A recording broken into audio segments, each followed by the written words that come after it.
how is investing different than simply saving money? Here's how I describe it. Here's kind of how I think about it. When you're saving for something, you have a set goal or a set amount of what you're gonna want with it, right? It's like, hey, I need to save for X. So I need to make sure that I have X by this amount. When I think about investing, what you're saying is that I am going to put money aside and save for that, understanding that the funds that I'm doing for will hopefully grow and become more than it is. There's also always going to be a risk when it comes to investing that those funds don't grow. But understanding that that money you're putting aside is going to be going to work for you.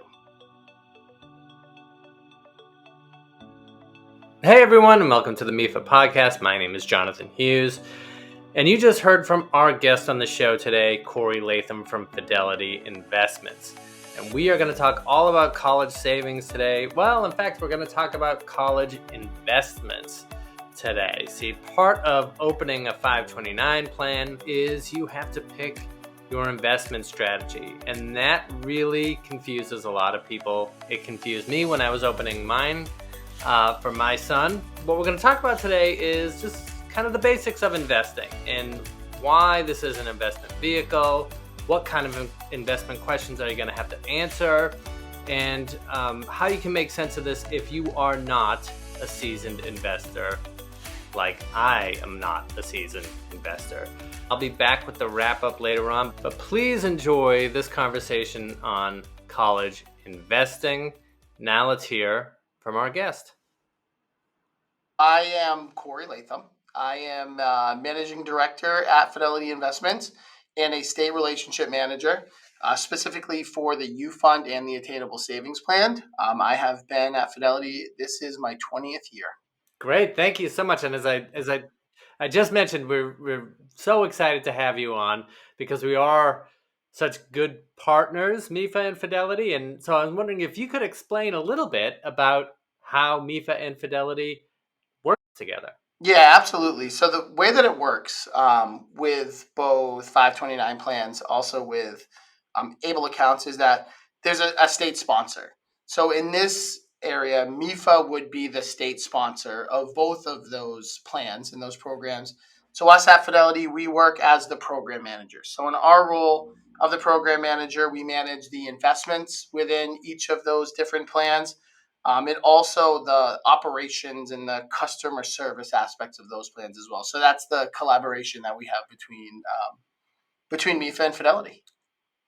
And so can you explain, just in case anybody isn't sure, just a high-level explanation of what the 529 plans that you mentioned are? It's a great question. and it comes up often. So it's a more common question than I think people would assume. So I think at the most basic definition, what a 529 plan is, it's a tax-advantaged account that can be utilized to save for qualified education expenses, right? So what the biggest benefit is, the tax advantage is that any earnings in the account grow tax-deferred.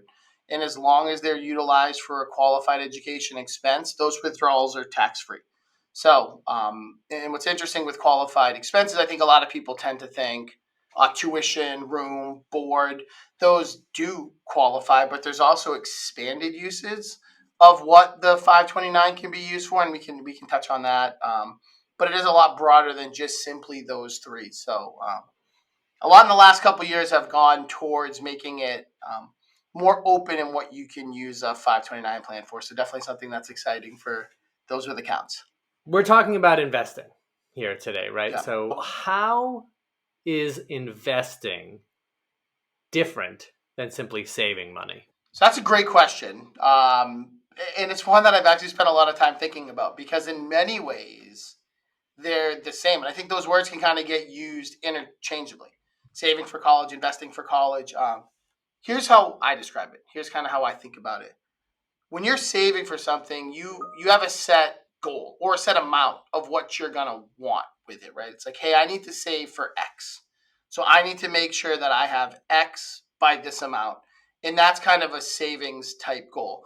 When I think about investing, what you're saying is that I am going to put money aside and save for that, understanding that the funds that I'm doing for will hopefully grow and become more than it is. There's also always going to be a risk when it comes to investing that those funds don't grow. But understanding that that money you're putting aside is going to be going to work for you in a sense, right? So that the hope is that it will grow into something more, and it will be not that set amount you kind of had from a savings standpoint.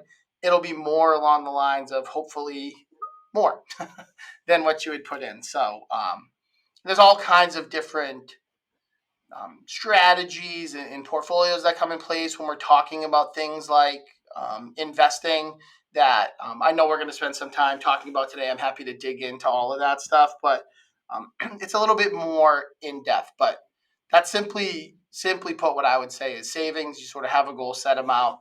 That's what you're putting it towards. Investing, you're putting that money to work for you with the understanding that hopefully what it will do is grow. Understand that there's always that possibility that it could also decrease as well. And one of the ways in which we really lean on Fidelity at MEFA is to talk to people who may not be investors about investing and about sort of guiding them and giving them some counseling on investments. Can we talk about what investment questions customers will have to answer when they're setting up a U.Fund 529 account? Yeah, it's a great point, and I think for a lot of folks, like this could be the first time they're in an investment account. So it's the first time that and then you can be nerve wracking, right? Like I think that that's fair. Like you can have a lot of emotions when it comes to coming up and opening up an account. So Yeah. the biggest question that we're going to ask up front when it comes to investing is there's a couple of different types of options, right? One of them is called age-based, and the other one is called custom. That's going to be the first question that you're going to get as you're going through an account opening process. It's going to say, which one do you want to do? We'll touch a little bit more on that after. I think we'll make sure to talk about what the differences are. But what you're going to want to understand is that you'll choose that investment option. And then what that's going to mean is that that's the default in your account. So what we mean by this is 529s don't have cash. You don't have a situation where it's like a checking account or something along those lines where you just have money that's cash. It's invested in a portfolio.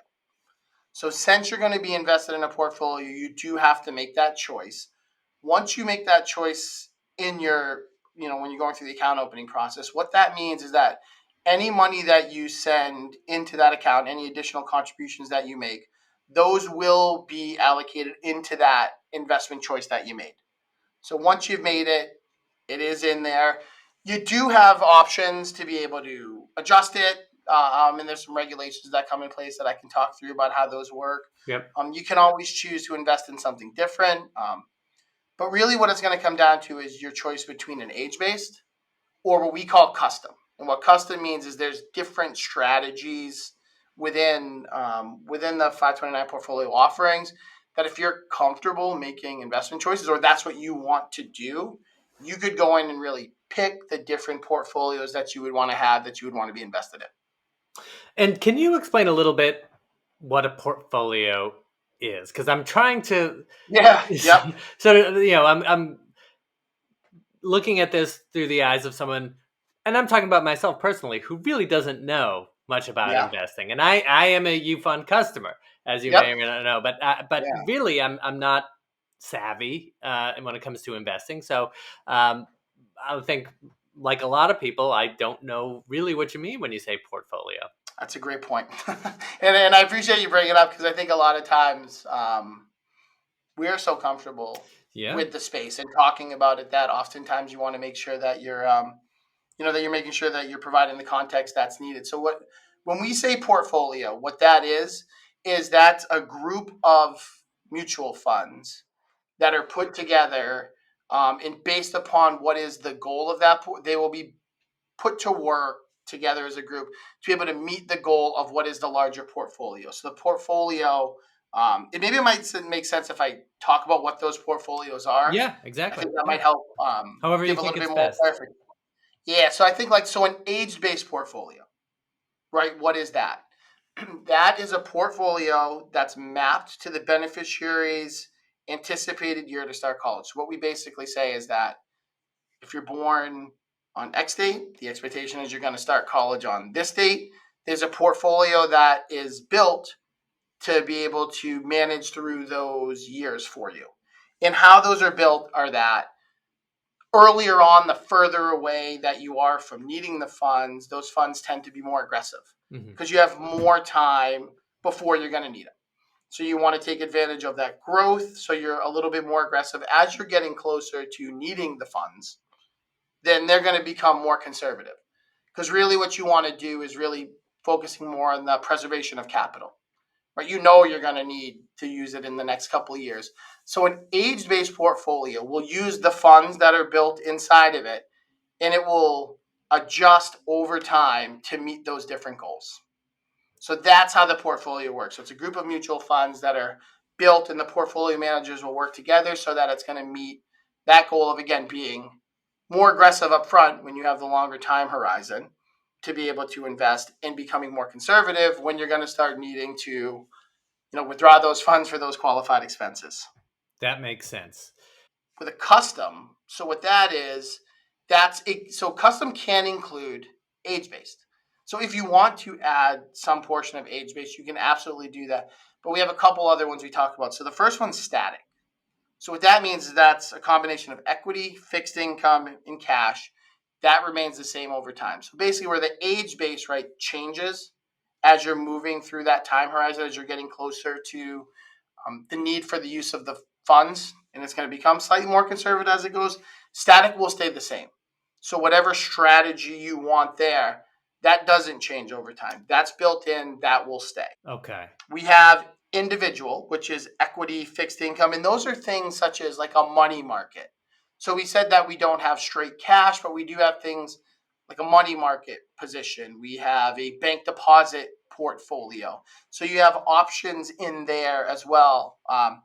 Again, that I mentioned you could use the age base. The only thing when it comes to custom that you need to remember is you can have any combination of the different portfolio choices that we offer. It just has to be done in increments of 5%, and it, of course, has to add up to 100.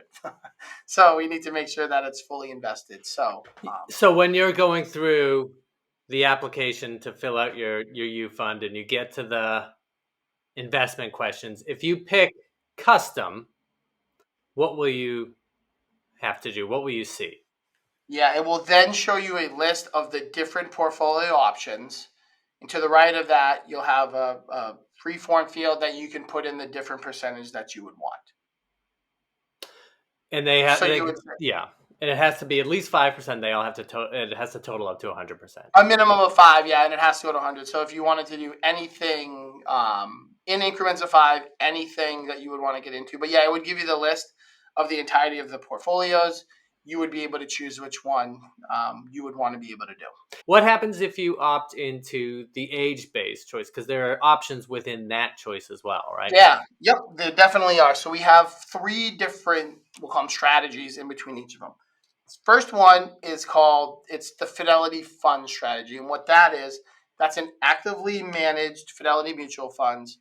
Goal of that is to beat benchmark indices. So when we talk about benchmark indices, that's where the industry is at X. We're attempting to beat what that is. We have Fidelity Index options, and that uses low-cost Fidelity mutual funds, and they're trying to mirror the indices. So they're just trying to maybe track what that is and be close to that. And then we have Fidelity Blend, which I think you might guess, as the name says, that is a combination of both the actively managed ones and the index ones as well. So you're getting a little bit of each of one of those, but they all have the same goal, which is, they want to have reasonable growth with a focus on capital appreciation as well, right? So I think that they want to make sure that they are understanding that when it comes to 529s, your time frame is short compared to like a retirement goal and something like that. We can touch on that a little bit later. But those are the 3 different choices that you would have: Fidelity Funds, Fidelity Index, or Fidelity Blend. Okay, yep. And so the question that was put to me once, and I thought I knew how to answer this, but it turns out I didn't, Yeah. is what do you mean by index? How is that measured? Yeah, so what it does is it bases it against certain indices that are, and so indices are like indexes that are out there. And what it will do is we'll try to mirror it. So when you think about an index, you think of something like the S&P 500. I think that's a common one. You think about the Dow Jones Industrial Averages, and then there's a lot of other ones that are out there. Those are sort of the more common ones. And what it tries to do is track that. So it'll say, hey, if this is what the expected return or expected growth is of one of these indexes, this is what we should be being at as well. This is what we should be. This is what our goal is going to be. We want to be in line with that, and that's how the indexes work. Yeah, and indexes, just so you know, too, like that's a combination of different companies and equities that are out in the market, and they use, the S&P is 500 different companies that are out there, and it'll pull them in together. The Dow Jones Industrial Average is the most common. There's 30 different companies, so there's different. There's a lot of them. There's a lot of indices are out there. I bring those up as I think those are the most common ones. If you're watching the news and you see the scroll, those tend to be the ones that you see. So one option aims to outperform that index. Why would people choose a different option other than that? So there's a great question. So there's different fees that are obviously associated with each of the different portfolio types.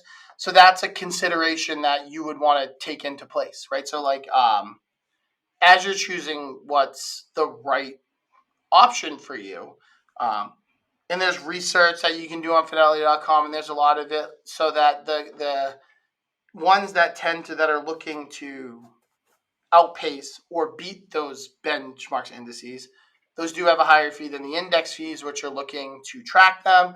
And then the blend has a combination somewhere in the middle. So that's just a question that you want to ask yourself when you're coming to what are the fees that I want to pay?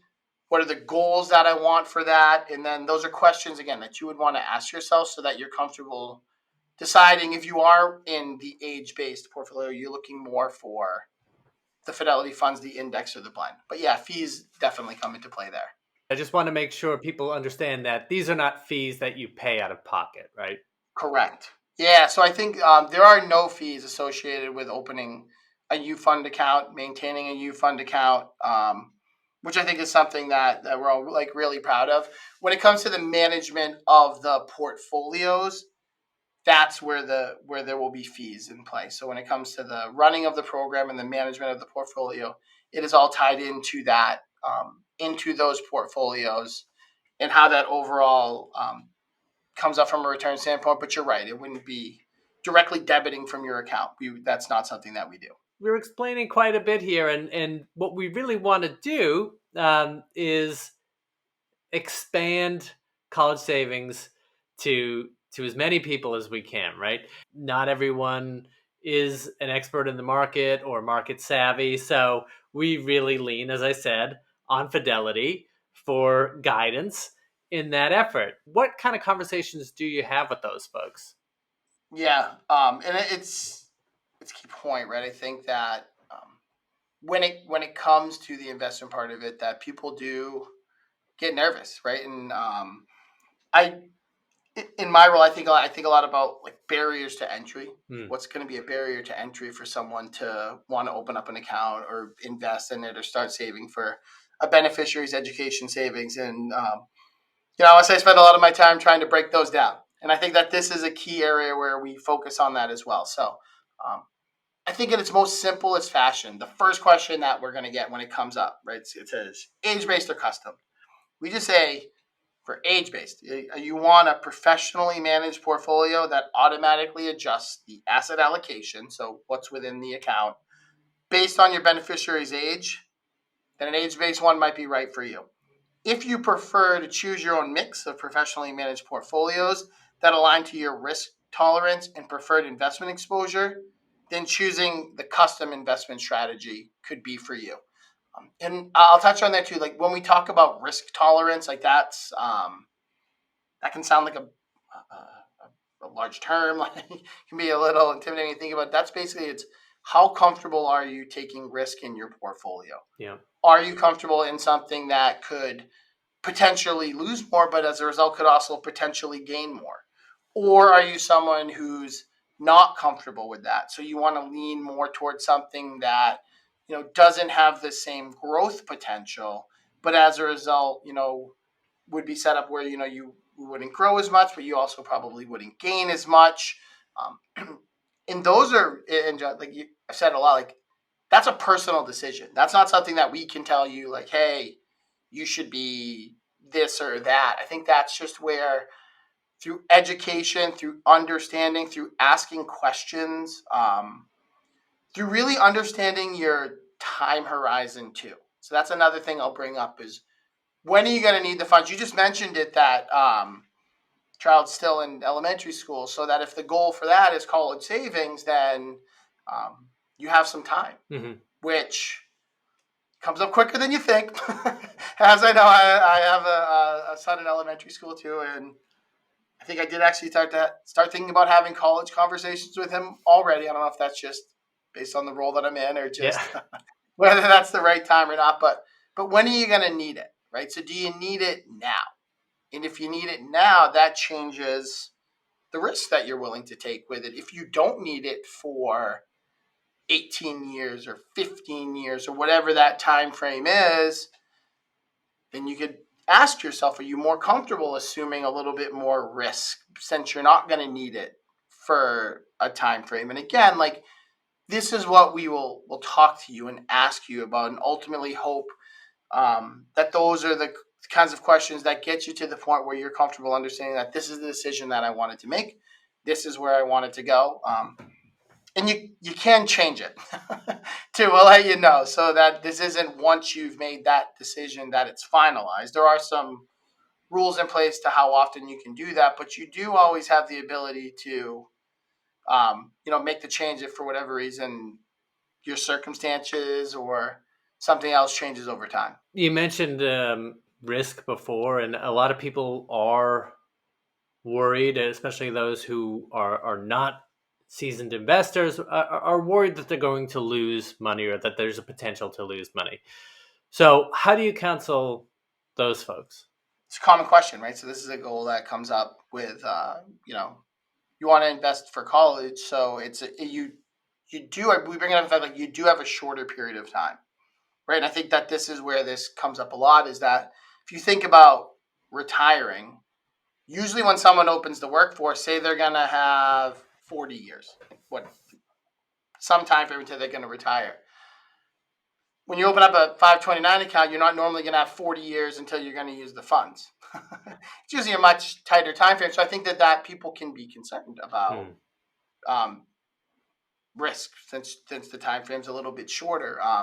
But I'd say, Jonathan, this is where it comes in. Like it's the time horizon piece. That's what we'll let them know is that one, risk tolerance is a personal thing. So are you comfortable taking that? But understanding, we'll talk with them about, hey, when do you need the funds for?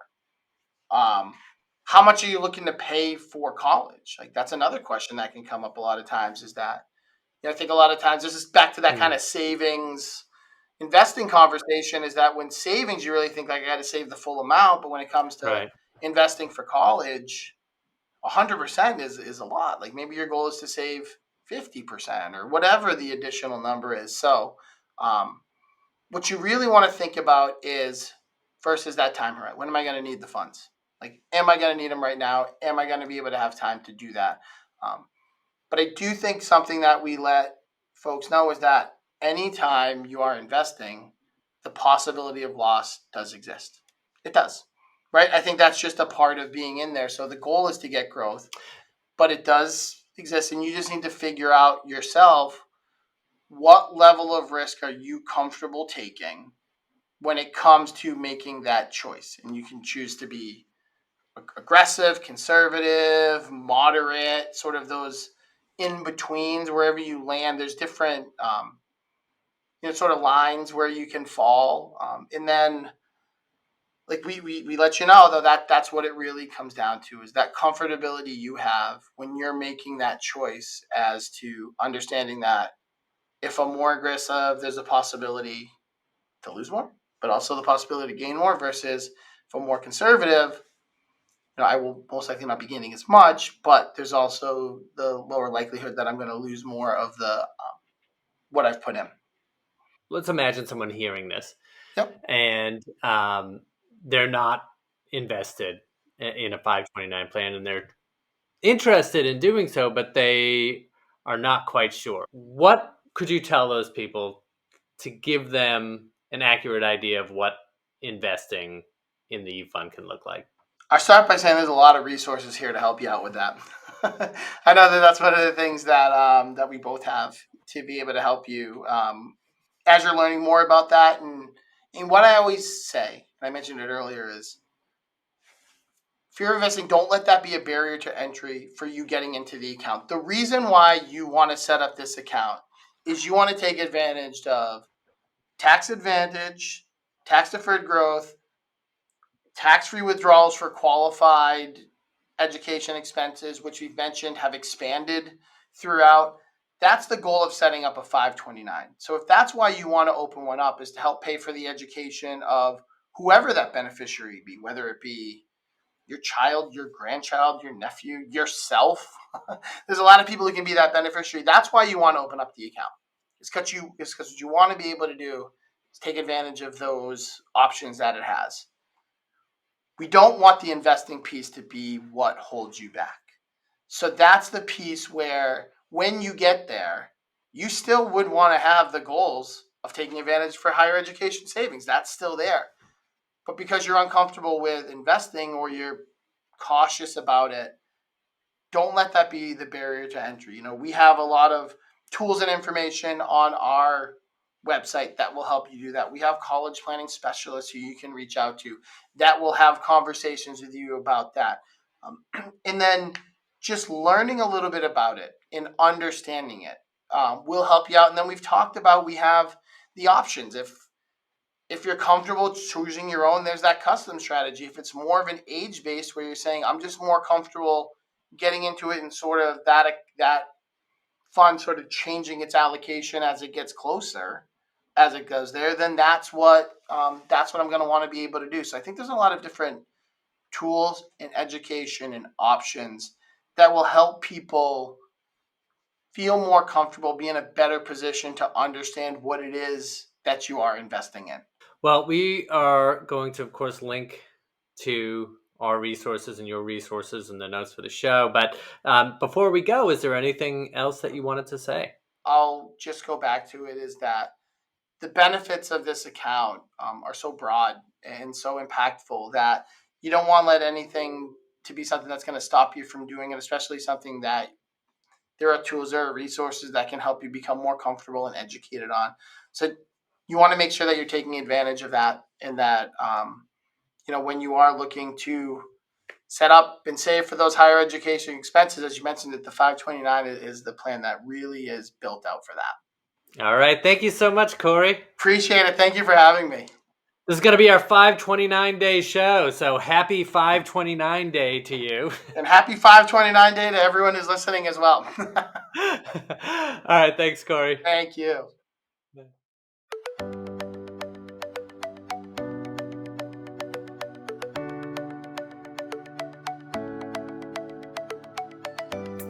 All right, folks. Thank you very much. I want to thank Cory Latham from Fidelity for spending his time and offering his insights with us. That was very appreciated, and we'll have you back on to talk about some other related topics. I'm looking forward to that. And folks, if you liked what you heard today and you want to know more from us on planning, saving, and paying for college and career readiness, well then please follow the show, and you can find us wherever you get your podcasts. Oh, and please remember to review us. It just helps us to keep doing what we're doing and getting the show out to people like you. And if you have anyone in your life who's also dealing with some questions about how to plan, save, and pay for college or career readiness, we'll tell them about the show.